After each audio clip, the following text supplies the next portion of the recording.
When I was young, I used to be carefree. I didn't want the day to end and I could not wait for another to start. I longed for the days when the rain would pour so I could play in the mud. Those days I was naive and ignorant. I did not know a circle is not an oval and I couldn't differentiate between a square and a rectangle. The teacher would look at my work and explain to me that put two squares together and you'll get a rectangle. And then I would ask, if you put two of those together, do you get a circle? And in a soft voice she'd answer, no.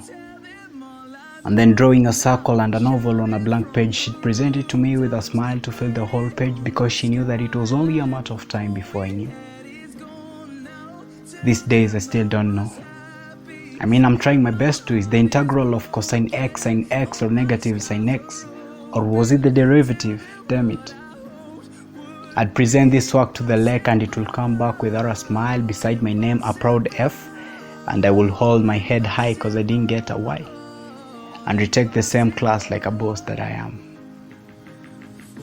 Those days I look at black and white on their colors, and I'd play with you not caring from what tribe you came from because I saw you as a person and not an ethnic affiliation. But now because I know, I listen to your talk, and if you talk like them, I'll rank you way down.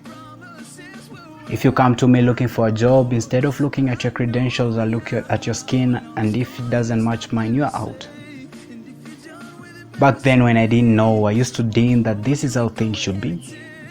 I used to think that it was okay to be poor, but then I grew up and I realized that I didn't belong. Those that did belong had iPhones and fillers, laptops and crop tops, and I only had shots firing in my head telling me I don't belong. Back then, a person 30, 40 years older than me used to be an elder. Now they are lovers competing with children for children. Those days when I didn't know, I used to love with my whole heart because I love the person, not what they brought.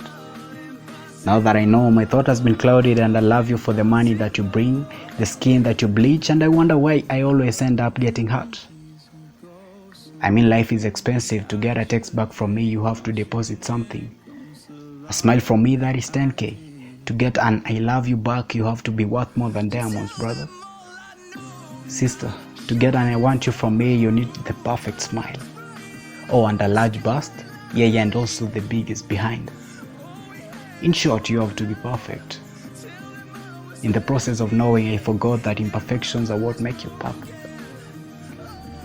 When I didn't know, my parents' love was the best. 27 years and going, but now that I know, love sucks because Offset broke up with Cardi, Nicki broke up with Meek Mill. My parents haven't broken up, but love sucks because men are trash. Why will you present money and gifts to a lady and complain when you get a gold digger? Why will you present your body to a man and complain when you get a It's pleasure that you wanted, not love. When I was young, I used to think doctors were heroes. I was fascinated with how a person could make you whole. But then I grew up and realized that they are not heroes. They are superheroes in flesh. Why are we treating them so badly? This is a person that will remain standing for hours while you're lying there on an operating table and they're trying to bring you back. But when it's your time to give back and stand up for them, you say, Wako, you're fired. Those days I'd walk with confidence knowing that my future was secured because we had great leaders. But now that I know, I have faith no more. How could you chase euros instead of establishing bonds with us? BBI or PPE, which one matters? Don't you know PPEs are only meant to protect the body, but nothing protects the mental being when they see a person covered in third-degree burns screaming, help me. Or another disfigured being, a victim of a road accident, oozing blood all over and later dies in the hands of this doctor, who is there for them when they feel helpless and have a heavy heart knowing they could not save a life. They commit suicide too, because they try their best to heal you but can't heal themselves. Now they're dead bodies and we still say, Wako, you're fired because corrupt regimes are reigning supreme.